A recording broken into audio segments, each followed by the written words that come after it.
우리가 새해 첫 안식일 함께 모였습니다. 의미 있는 시간입니다. 한 해의 시작을 우리가 어떻게 하느냐 하는 것은 굉장히 중요한데, 이 첫 안식일 저녁에 우리가 함께 모여 하나님 앞에 예배 드리게 됨을 감사하고, 또 여러분의 선택에 하나님께서 복 주시길 바랍니다. 오늘 창세기 43장 13절부터 15절까지 말씀을 좀 보겠습니다. 창세기 43장 13절부터 15절. 네 아우도 데리고 떠나 다시 그 사람에게로 가라. 전능하신 하나님께서 그 사람 앞에서 너희에게 은혜를 베푸사 그 사람으로 너희 다른 형제와 베냐민을 돌려보내게 하시기를 원하노라. 내가 자식을 잃게 되면 이러리로다.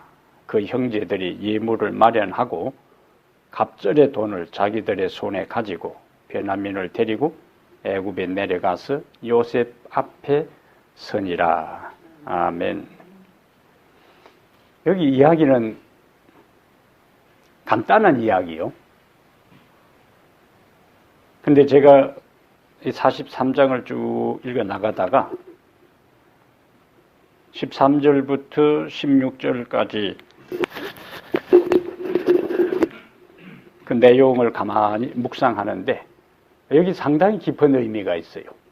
성경 전체에 그 흐르는 사상과 연결되는 아주 깊은 의미가 여기 13절부터 15절까지 있습니다.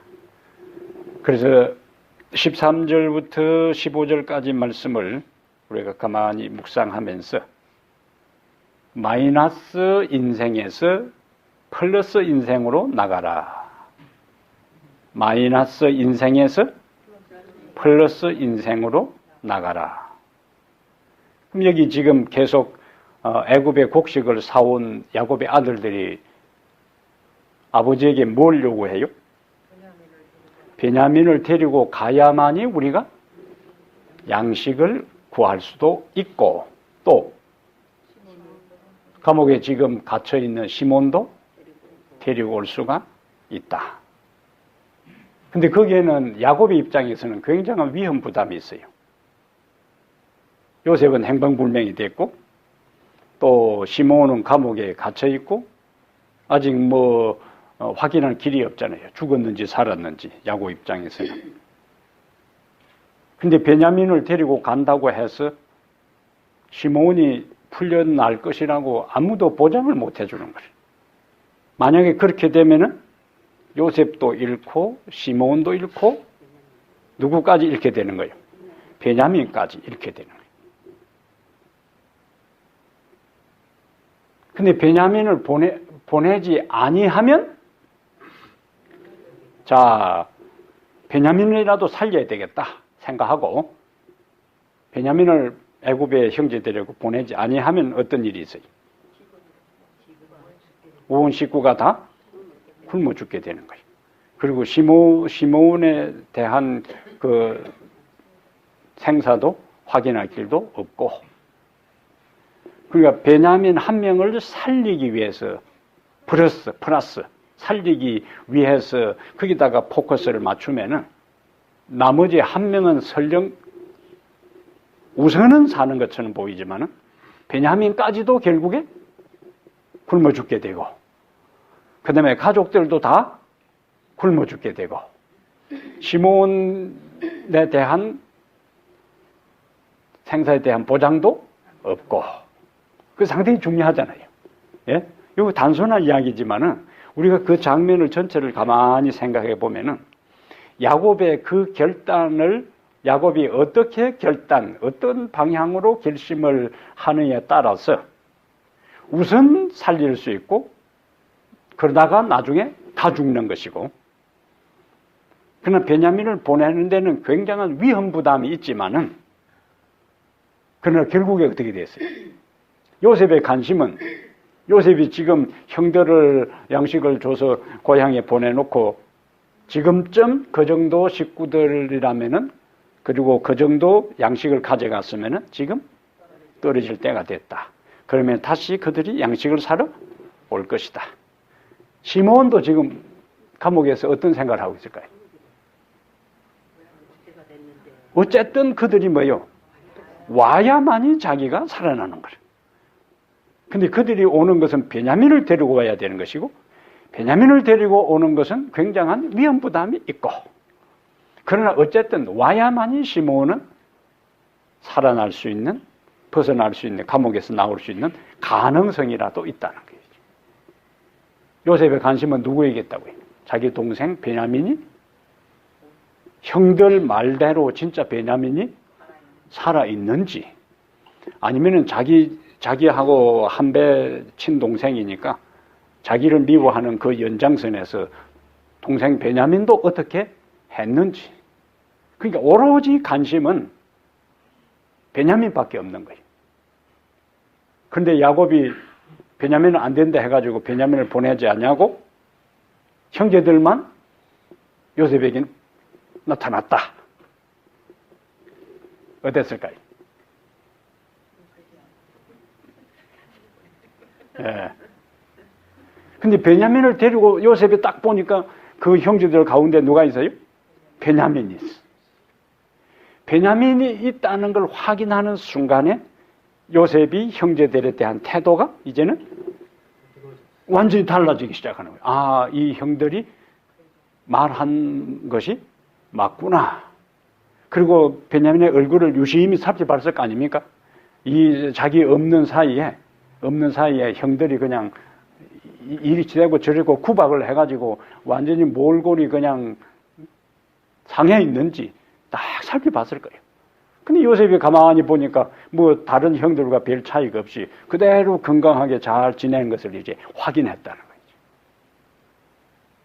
그다음부터 이제 형들을 요셉이 대접하기 시작하잖아요. 여기서 우리가 하나 생각할 수 있는 것은 그 야곱이 마지막에 뭐라고 이야기했냐면은 14절에 전능하신 하나님께서 그 사람 앞에서 너희에게 은혜를 베푸사 그 사람으로 너희 다른 형제와 베냐민을 돌려보내게 하시기를 원하노라. 그 다음 말, 내가 자식을 잃게 되면 이르리로다. 여기 마이너스라는 이야기예요. 마이너스. 플러스로 출발한다는 개념은 베냐민을 안 보내는 거예요. 그런데 야곱은 내가 자식을 잃으면 이르리로다. 이것이 그 훗날 베냐민을 야곱이 결정하고 보내고 난 다음부터 그 다음에 중간에 우여곡절은 있었지만은 결국 그것이 야곱의 전 가족이 애굽으로 집단 이민을 가게 되고 그 다음에 그곳에서 고센이라는 땅에서 가장 풍요로운 땅에서 살게 되고 그 다음에 거기서 정비한 다음에 가나안에 가게 되는 그 모든 출발이 야곱이 내가 자식을 잃으면 이르리로다 라는 이 마이너스적인 이 출발에서 어디로 연결되었다고요? 플러스 인생으로 연결된 거예요. 근데 이 관점을 제가 성경에서 가만히 보니까 성경 전체의 사상이 바로 그 사상이에요. 그럼 반대는 플러스를 추구하는 삶, 플러스적인 인생을 추구하는 것은 보니까 우선 아담과 하와에게 있어서 아담과 하와의 신분은 뭡니까? 하나님과의 관계에 의해서 피조물이에요.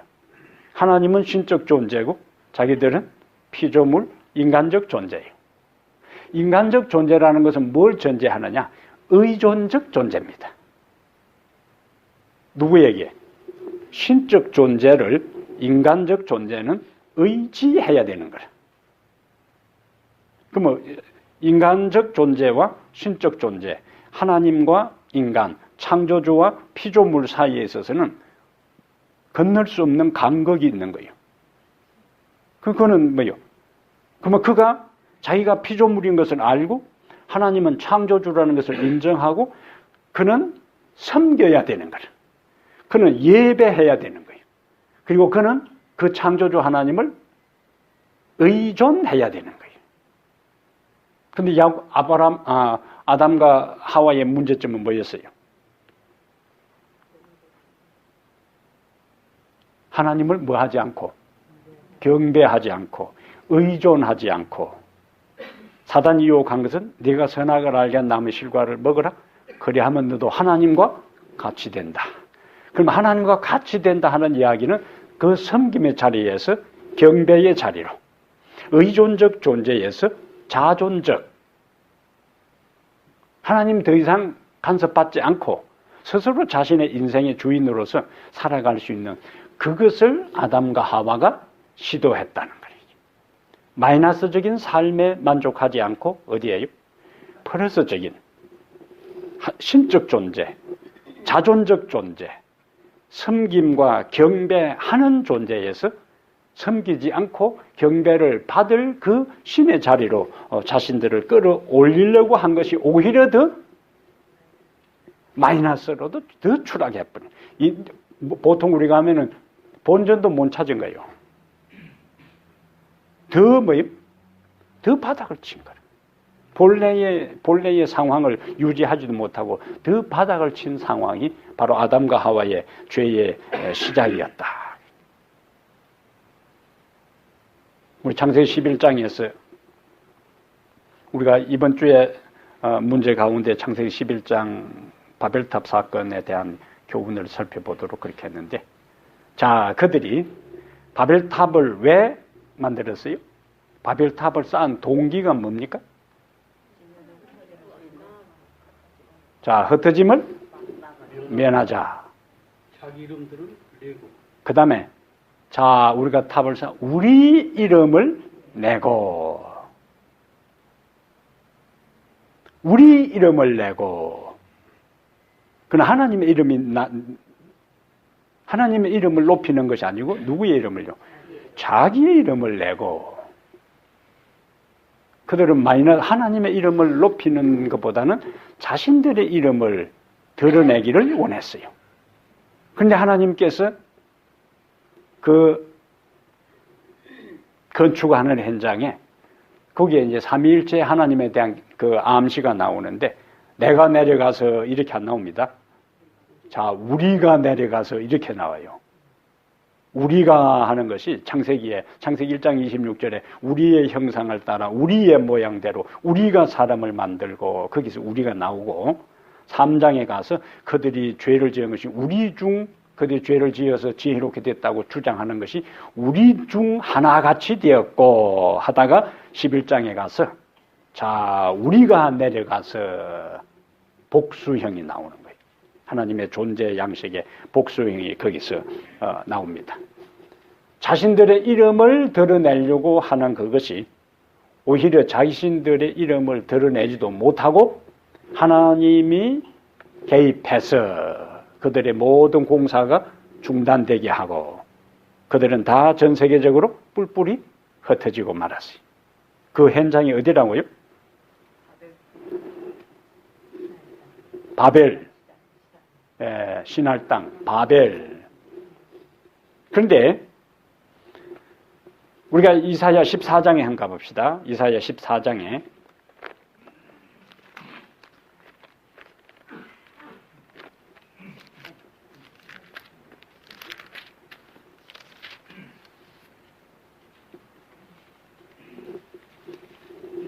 이사야 14장에 보면은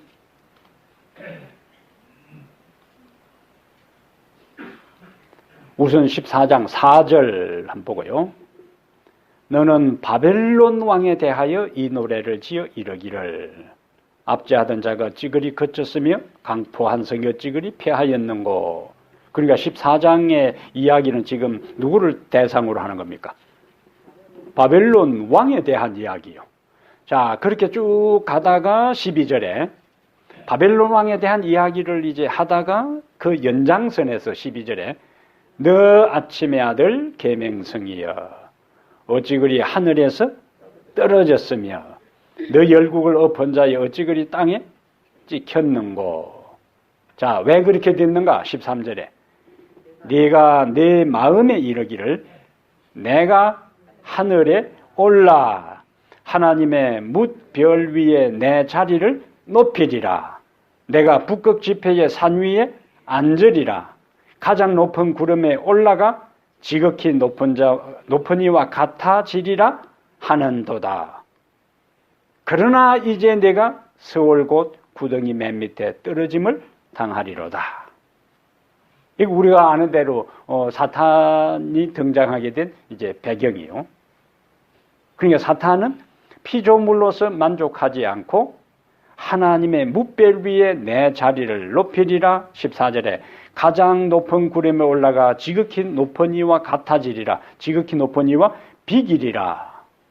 마이너스적인 상황에서 출발한 게 아니고 플러스 자신의 그 위치, 자리를 만족하지 않고 하나님의 자리를 넘본 거예요. 아담과 하와가 하나님의 자리를 넘보다가 에덴 동산에서 쫓겨난 것처럼 여기 이 루스벨도 가장 높은 구름에 올라가 지극히 높은 이와 비길이라고 했는데 15절에 보니까 네가 스올 곧 구덩이 맨 밑에 떨어짐을 당하리로다. 근데 이 어떤 왕에게 이야기했다고요? 바벨론 왕에게. 근데 창세기 11장에 그 바벨 이름 그대로 탑을 쌓은 현장이 바벨이요, 바벨. 그러니까 바벨이라는 그 지역은 항상 하나님께 도전하고 대항하고 하나님을 무시하는 그 현장이요. 그 현장. 창세기 11장에 그 사람들이 모여서 흩어짐을 면하고 우리 이름을 내고 했던 그 정신은 바로 사단에서 시작된 그 정신이 그러한 그 사상들이 어디로 바벨탑을 쌓는 그 사람들의 의식 속에 영향을 미친 것을 우리가 볼 수가 있어요. 그러니까 결국 사단은 하나님의 자리로 오르려고 했는데 오르기는커녕 오히려 땅에 떨어졌어요. 그래서 누가복음 10장 18절에도 예수님께서 내가 사단이 하늘에서 번개같이 떨어지는 것을 보더라. 계시록 12장 9절부터 12절에도 땅으로 내어 쫓겨. 땅으로 내어 쫓겨. 플러스만 추구했어요. 하나님의 자리를 넘봤어요. 하나님의 자리를 넘봤는데 자리 본전도 못 찾고 더 어떻게 됐다고요? 땅에 쫓겨 땅에 떨어지고 여기도 구덩이 맨 밑에 떨어지리라. 플러스 삶 자체를 먼저 추구할 때는 문제가 생긴다는 거예요.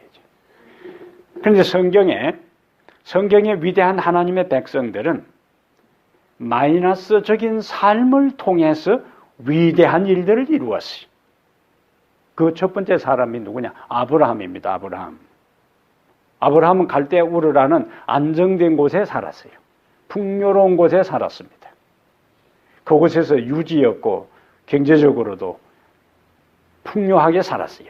그런데 하나님께서 너는 너의 고향과 친척과 아버지의 집을 떠나. 그렇게 안정된 삶을 정착해서 살다가 그것을 다 내려놓고 새로운 곳으로 간다 하는 것은 마이너스적인 출발입니다. 내가 너에게 지시한 땅으로 가라. 왜냐하면 앞에 떠나라 하는 것은 그것을 다 뭐라는 거예요? 내려놓고. 그 아브라함의 삶에 가장 소중한 것을 빼기, 마이너스하게 한 것이 뭐냐? 모리아산에서 그의 아들 이삭을 바치라는 거예요. 가장 자신의 삶에 소중한 25년을 기다려가지고 얻은 그 아들을 하나님께서 너에게서 뭐 하라는 거예요? 떼어내서 마이너스해서 나에게 그것을 드려라. 다른 것은 몰라도 고향을 떠날 수도 있어요. 다른 모든 인간관계를 단절하고 떠날 수 있는데 이것만큼은 참 쉽지 않은 일이요. 예? 어쩌면 인간의 입장에서는 이것은 불가능한 일입니다. 근데 하나님께서 그에게 인간에게서도 가장 결정적인 소중한 것을 너에게서 뭐 하라고? 떼어내서 마이너스해서 나에게 플러스 하라고 해요. 바쳐라 그걸. 아브라함은 그러한 하나님의 절대적 요구에 그대로 이제 따릅니다. 그래서 결국에 그는 믿음의 조상이 되고, 믿음으로 예수 그리스도를 믿는 사람들을 다 뭐라고 부르는가? 아브라함의 자손, 후손이라 그렇게 이제 부르고, 무엇이 참된 믿음인지를 온 세상에 드러내는 그 역할을 하게 돼요. 히브리 11장에 가보겠어요. 그 다시 또 한 인물이 나오는데, 계속 이제 성경의 흐름 가운데 뭘 생각한다고요? 마이너스적인 삶에서 플러스 인생으로. 히브리 11장 모세를 잠깐 보겠어요. 히브리 11장 24절. 믿음으로 모세는 장성하여, 누구의 아들? 바로의 공주의 아들이라 칭함받기를 뭐하고? 거절하고. 뭡니까? 마이너스요. 다른 사람, 일반 평범한 사람도 아니고 바로의 공주의 아들. 이 고고학적으로 이 공주의 신원이 다 밝혀집니다. 애굽 고고학에서 다 밝혀집니다. 하셉수트라는 공주였어요. 아들이 없었습니다. 근데 모세를 자기의 양아들로 삼고, 양자로 삼고, 나중에 왕으로 세우려고 그렇게 했어요. 왕의 자리, 요즘에 왕이 아닌 일국의 대통령만 돼도, 예? 일반 사람들이 상상할 수도 없는 삶을 사는데, 고대에 있어서 애굽이라는 그 부유하고 강대한 나라에 다른 사람을 암살하고 죽이고 반란을 일으켜서라도 왕이 되려고 하는 판에 가만히 있으면 뭐가 되느냐? 왕이 되는데, 근데 뭐라고 했어요? 바로의 공주의 아들이라 칭함받기를 뭐 했다? 거절하고. 마이너스라는 거예요. 거절하고. 도리어 하나님의 백성과 함께 거절한 다음에 평범한 게 아니에요.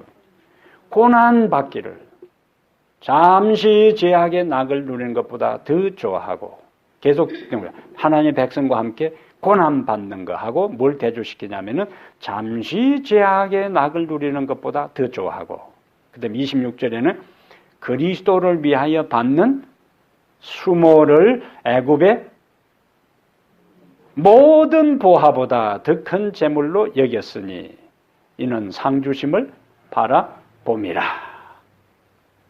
모세가 그가 자기 동족을 위해서 자기 동족을 돕는다고 자기 동족을 해치는 사람을 쳐 죽인 다음에 그것이 탄로 나서 미디안 광야로 도망한다.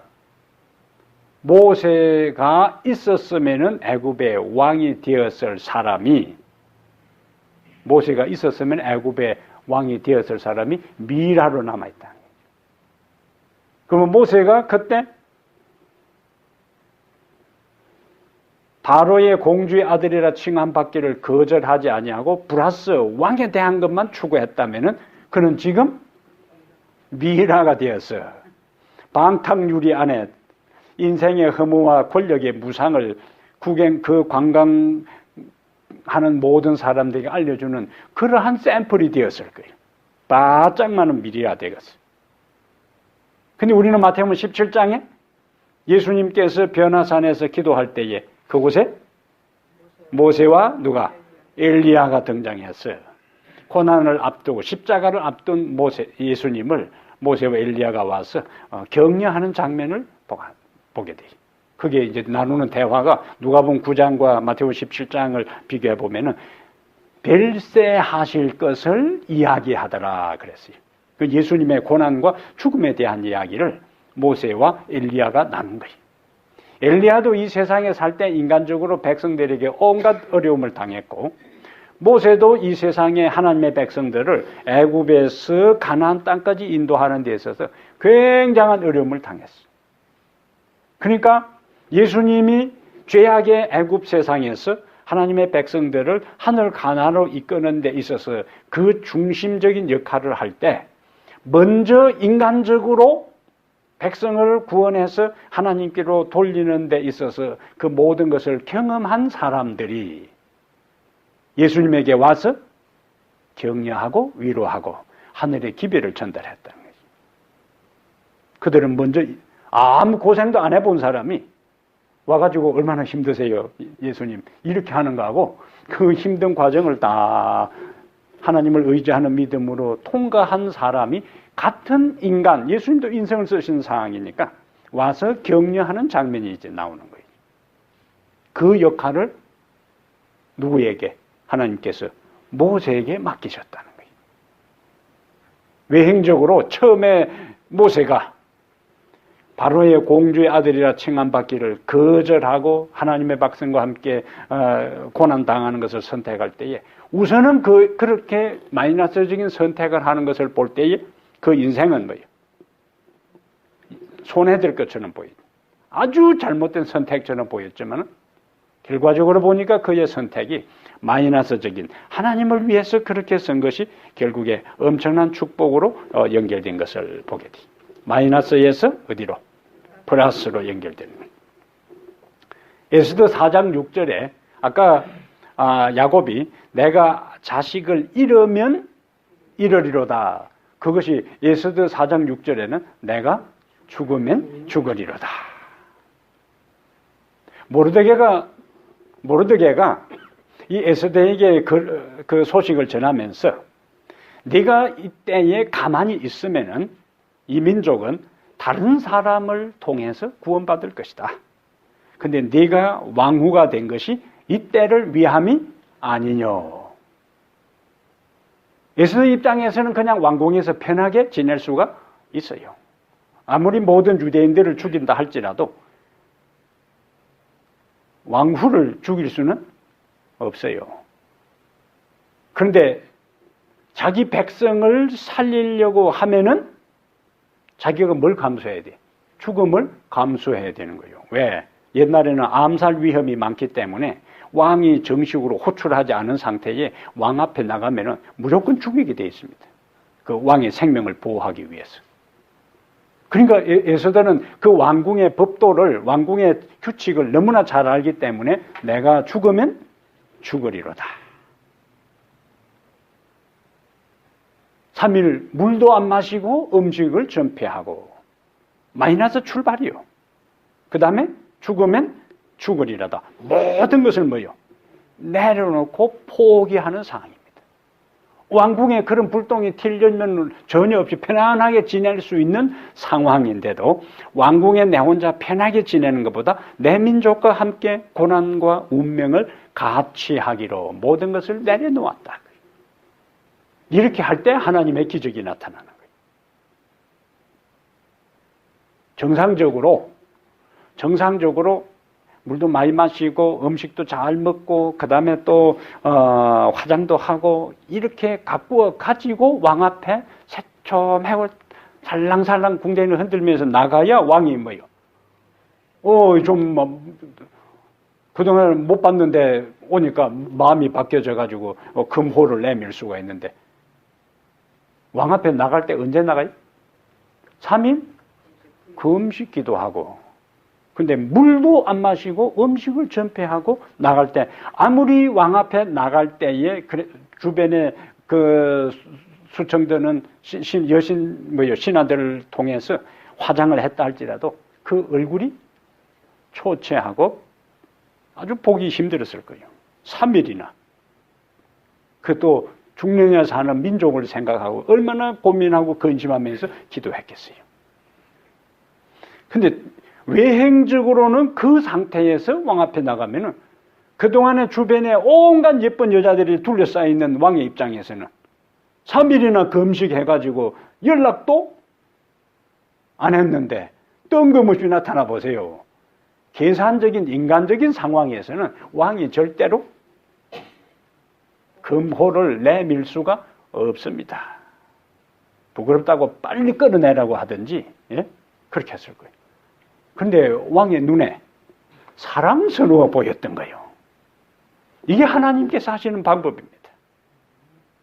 하나님께서 하신 말씀의 원칙, 민족을 사랑하는 마음으로 그렇게 했을 때에 그 외행적으로는 초췌하고 수척하고 보잘것없다 할지라도 그 눈에 그렇게 보이는 거라. 어떻게? 사랑스럽게 보이는 거예요. 그래서 그 모를 내밀잖아요. 마이너스적인 결단, 죽으면 죽으리로다라는 그 결단이 본인도 살고 민족도 살리는 역사를 하나님께서 이루셔요. 예수님께서 제자들을 부르는 장면도요. 예수님의 제자들이 대부분 뭐 하는 사람들이? 어부들이요. 근데 예수님께서 부를 때에 뭐라고 불러요? 예수님께서 부를 때에 항상 뭐라고 불러요? 나를 따르라 할 때, 그 다음에 뒤에 수식되는 설명이 뭡니까? 나를 따르라 할 때, 저들이, 어떤 데는 아버지도 버려두고, 그 다음에 배와 그물을 뭐하고? 버려두고 예수를 따르니라. 이렇게 나가요, 구조가. 자기 아버지.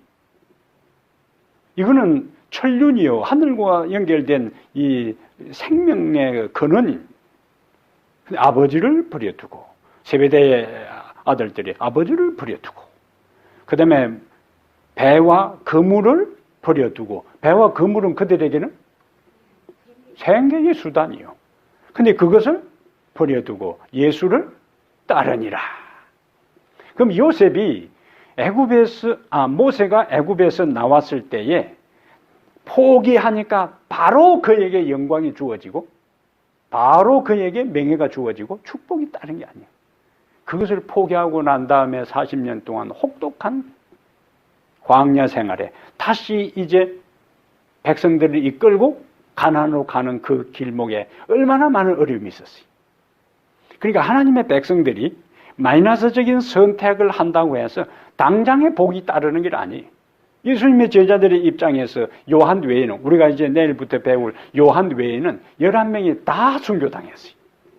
요한만 밤모섬에 기름 가마에 넣었다가 도미시안 황제가 그 다음에 끄집어내도 안 죽고 눈을 빠꾸미 뜨고 자기를 보니까 막 기절초풍해서 그냥 안 보이게 저 밤모섬에다 내보내라고 했지.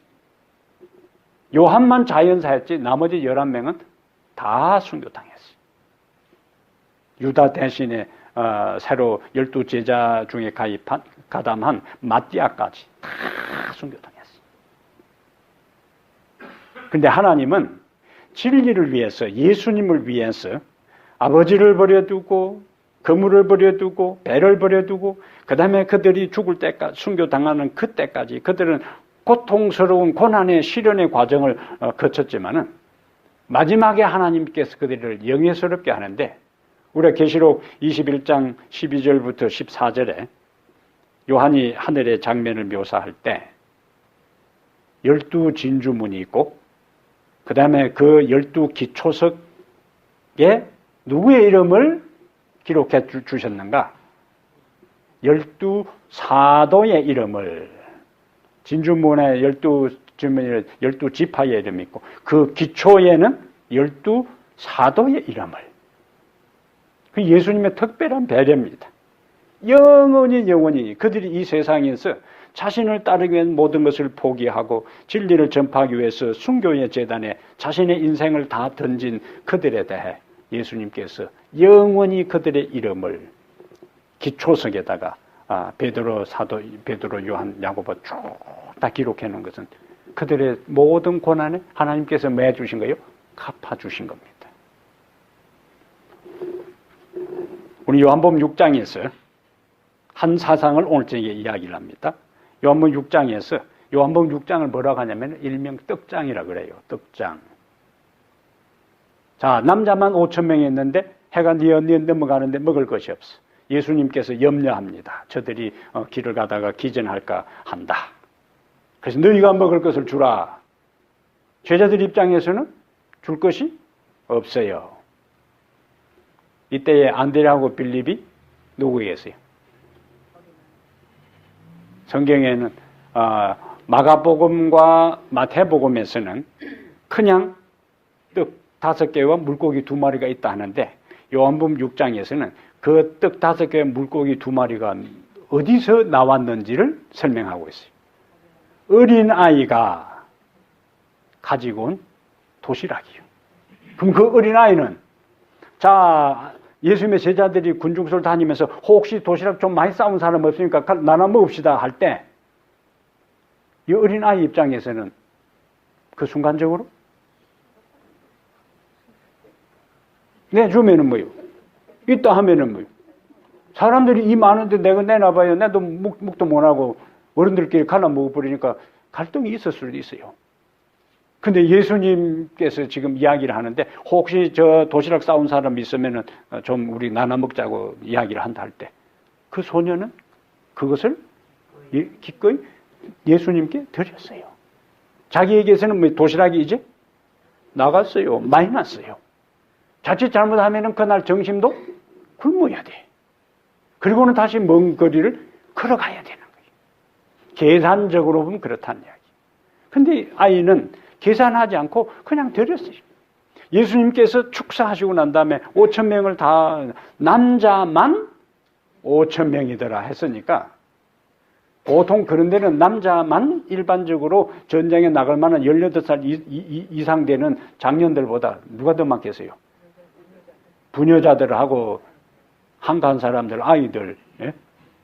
그러니까 아무래도 10,000명, 한 20,000명 다 모였는데 그것을 다 하고 또 성경에는 12바구니에 남았더라. 12바구니나 남았더라. 그럼 예수님 제자들이 소년에게 어떻게 이야기했을까요? 야, 너 그거 도시락 줬는데 요거 남은 거 너 하나 더 가져가라. 식구들 온전히 가져가라고. 그러면 그거 해가지고 그곳에 배고픈 사람들 다 나눠 먹고 또 그거 집에 가져가고. 재밌잖아요, 성경이. 그러면 이 아이가 집에 가져가서 식구들하고 나눠 먹을 때 이 아이가 평생 뭘 생각했을까요? 아, 예수님께 내 가장 소중한 것을 아낌없이 드릴 때에 예수님을 절대로 나에게 손해되게 하시는 분이 아니구나. 오히려 더 많이 주시는구나. 평생 그에게 있어서 잊을 수 없는 교훈이 되었을 것이다. 누가복음 6장 38절에는 주라.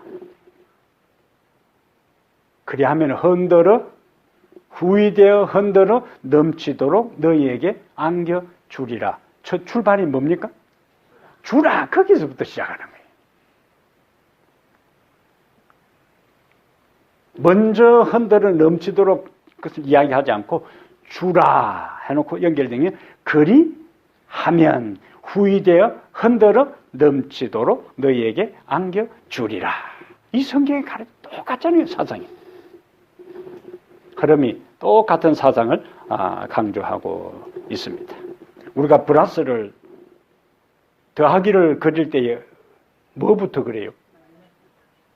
이렇게 해가지고 이렇게 하는 사람 없어요. 항상 더하기 할 때는 옆으로 하고 그 다음에 이렇게 그래가지고 뭐가 돼요? 더하기가 되는 거예요. 재밌잖아요. 평소에 생각해 봤어요? 처음이요. 나도 처음 생각해 봤으니까. 예? 그래서 우리의 일상에 있어서 가장 단순하고 평이하고 하는 것 가운데 뭐가 있어요? 진리가 있다는 거라. 마이너스가 먼저 시작되고 그렇게 해서 뭐가 만들어져요? 플러스가 만들어지는 거예요. 그게 우리 성경에 가르치는 중요한 진리라는 거예요. 나에게 있어서 나가는 것처럼. 근데 사람들은 마이너스적인 빈손이 될까 싶어가지고 손해 될까 싶어가지고 우선 뭐 해놓고 챙겨놓고 보려고 하는데 하나님 앞에 있어서는 항상 뭐로 시작한다고요? 마이너스적인 면으로. 예수님이 하나님의 자리에서 그냥 편안하게 지낼 수 있어요. 플러스 상태에서 그냥 계실 수가 있습니다. 그렇게 했더라면은 인간에게는 뭐가 없어요? 구원이라는 것이 없는 거예요. 근데 예수님은 플러스라는 그 자리, 하나님의 아들이라는 자리, 하늘 왕국이라는 자리, 모든 천사들의 경배와 찬양의 그 예배를 받는 그 자리를 뭐하고 마이너스 마다하고 이 세상에 내려오셨어요. 근데 빌립보서에 상당히 중요한 이야기를 우리에게 하는데 그것만 하고 정리를 조금 하겠습니다. 빌립보서에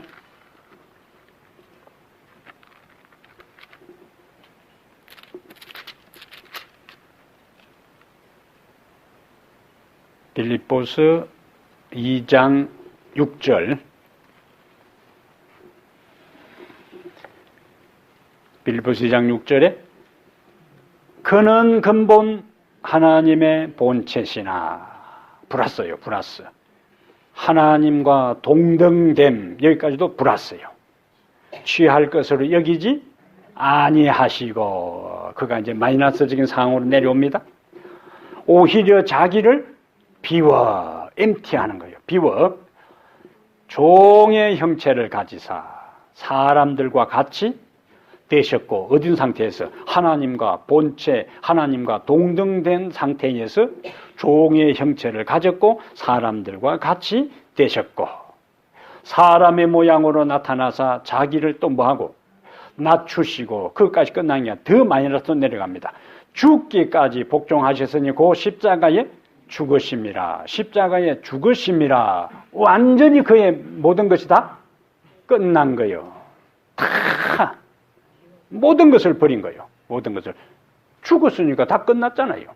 그런데 다시 이제 하나님께서 그의 인생을 그의 삶을 반전시켜 줍니다. 9절에 이러므로 하나님이 그를 지극히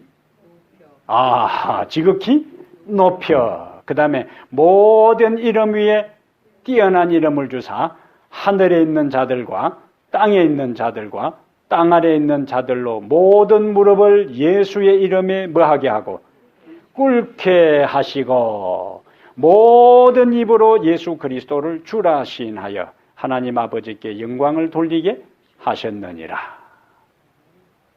그러면 예수님은 하나님과 본체, 하나님과 동등된 상태에서 자기를 다 내려놓았어요. 종의 형체를 쓰고 십자가에 죽었어요. 근데 하나님께서 그를 부활시켜서 그를 지극히 높여 모든 사람들이 그 앞에 경배하도록 만들었어요.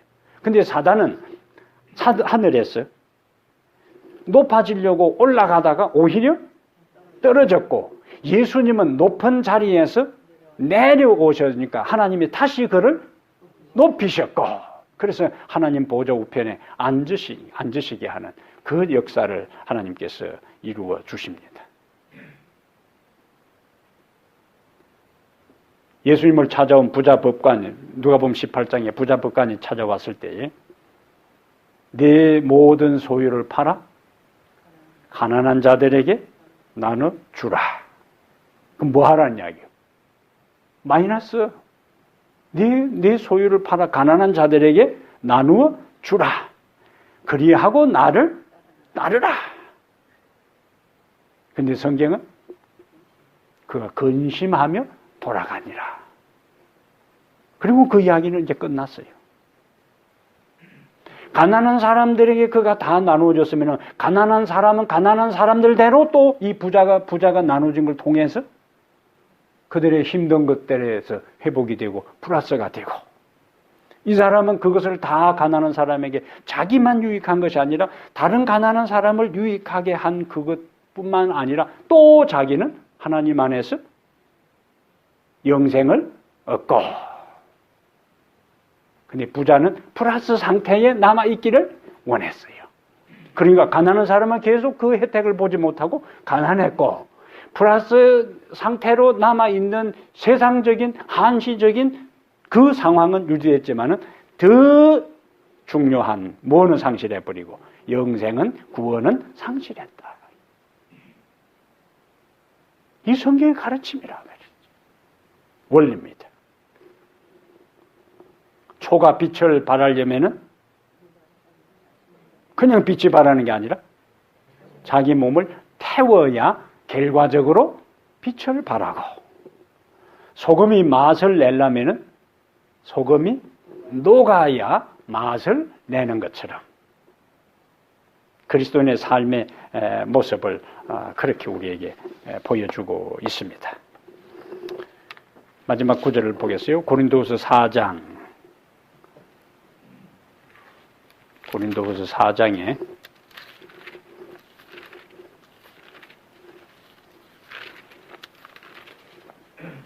4장 17절. 고린도서 4장 17절에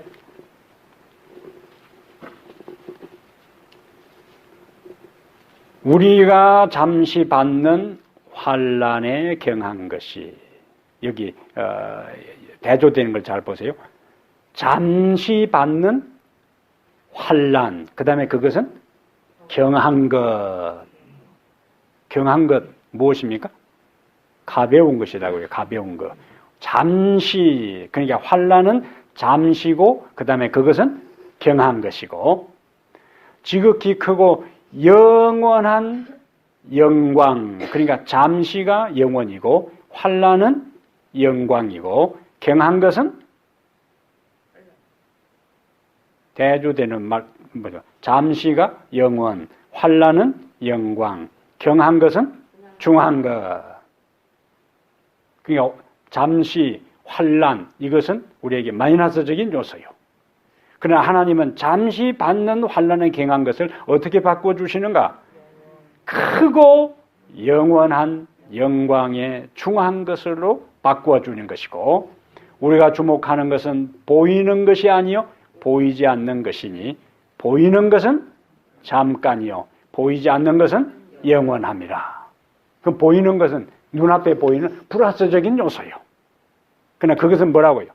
잠시고, 그러나 마이너스적인 요소에서 플러스를 바라보고 살아가는 그것은 지금은 보이지 않지만은 보이지 않는 것은 영원함이라.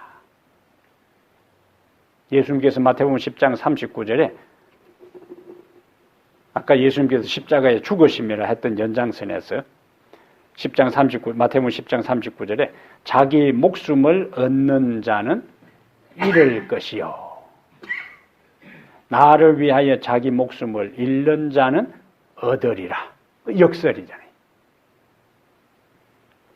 얻고자 하는 자는, 플러스를 유지하려고 하는 사람은 잃을 것이고 마이너스가 되어버릴 것이고, 그 다음에 나를 위하여 자기 목숨을 잃는 자는 마이너스가 되는 것처럼 보여도 뭐하게 된다? 얻을 것이다. 이 기독교의 핵심적인 가르침입니다. 이것이 야곱이 그의 가족들을 살릴 수 있는 그 기본적 발상, 그 사고, 그 생각, 그 판단이었다. 베냐민을 데리고 가라. 내가 그를 잃으면 잃으리로다. 그런데 그 결과로 그가 잃은 것이 아니고, 형제들은 베냐민 때문에 대접을 받았고, 야곱은 오히려 요셉이 살아있는 것을 확인했고, 그 다음에 온 가족이 애굽에 가서 제일 좋은 풍요로운 땅에 가서 요셉의 후광을 힘입어서 살게 된, 이것이 바로 어디에서 출발했는가? 내가 자식을 잃으면 잃으리로다. 베냐민을 데리고 가라라는 그 결단에서 일어난다. 오늘 우리의 삶에 있어서 잃어버린 것처럼 보이고 소원해야 될 것처럼 보이고, 그 다음에 다 모든 것이 다 나에게 유익이 되지 않을 것처럼 보여도, 하나님의 말씀에 기초해서 내가 결단을 내리고 내가 마이너스적인 것을 감수할 때에 하나님은 결국에 우리에게 무엇으로 갚아주신다? 플러스 인생이 되도록 갚아주신다. 그러나 플러스 자체에 먼저 초점을 맞추고 그것을 유지하려고 하면은 나중에는 플러스도 유지하지 못하고 마이너스 인생으로 전락해버리고, 그게 결국에 망하잖아요. 궁극적으로 최후에 다 멸망하고 말아요. 그러나 죽음을 각오하고 하나님의 말씀에 따라 순종하게 될 때에 하나님은 우리의 인생이 복된 인생이 되게 하고, 잠시 받는 환난에 경한 것을 영광의 지극히 크고 영원한 영광에 중한 것으로 바꿔주시는 하나님. 오늘 이 저녁에 새해 첫 안식 저녁에 나오신 여러분 한 사람 한 사람의 마음속에 올 1년을 살아가고 예수님이 재림하시는 그날, 내 생애가 끝나는 그날까지 마이너스 인생에서 어디를 추구하라? 플러스를 추구하라. 그러면 하나님께서 그 인생에 우리가 지금까지 살폈던 이러한 그 모든 것들이 그 어떤 시절, 그 어떤 누구에 의해 일어난 일이 아니라 바로 오늘 여러분과 나의 삶에 실제적으로 경험되고 일어나게 될 것입니다. 이러한 중요한 깨달음 속에 올 1년을 살면서 궁극적으로 플러스 인생으로 여러분의 인생이 하나님 앞에 축복을 받게 되기를 간절히 바랍니다. 하나님 우리 아버지, 새해가 시작된 첫 안식일 저녁에 우리 하나님의 백성들이 함께 모여 야곱의 결단과 그 결심이 그의 인생과 그의 가족의 그리고 그 훗날 역사에 얼마나 큰 결과를 가져왔는지를 살펴보았습니다. 우리 하늘아버지, 사단이 하늘에서 자신의 지위에 만족하지 아니하고 더 높은 것을 탐내다가 오히려 떨어지고, 아담과 하와의 범죄도 바벨탑 사건도 다 자신의 본분을 지키지 아니하고 자기가 있어야 할 자리를 지키지 아니한 것 때문에 비극이 발생한 것을 보았습니다. 하나님, 우리로 하여금 예수 그리스도가 살아가신 그 삶의 본을 우리들 인생에서 구현하며 살아가게 해 주시옵소서. 하나님의 본체와 하나님과 동등됨을 취할 것을 여기지 아니하시고 죽음을 각오하고 이 세상에 오셔서 가장 소중한 생명까지 인류를 위해 바쳤을 때에 하나님은 그를 부활시키셨습니다. 하늘로 성천시키셨습니다. 하나님 보좌 우편에 앉게 하시고 온 우주의 거민들로 하여금 예수 그리스도 이름에 무릎을 꿇게 하는 역사를 이루셨습니다. 오늘 이 땅에서 우리가 이런 가치관을 가지고 인생을 살아가게 하옵소서. 계산적으로 주의 말씀을 따르지 않게 하옵시고, 주께서 먼저 말씀을 통하여 우리에게 보여주신 이 놀라운 진리의 말씀을 근거로 해서 올 1년 우리가 살아갈 때에 마이너스적인 삶에서 플러스 인생으로 전진하고 향상하고 발전해 나가도록 축복하시고 역사하여 주시옵소서. 우리 주 예수님 이름으로 기도합니다. 아멘.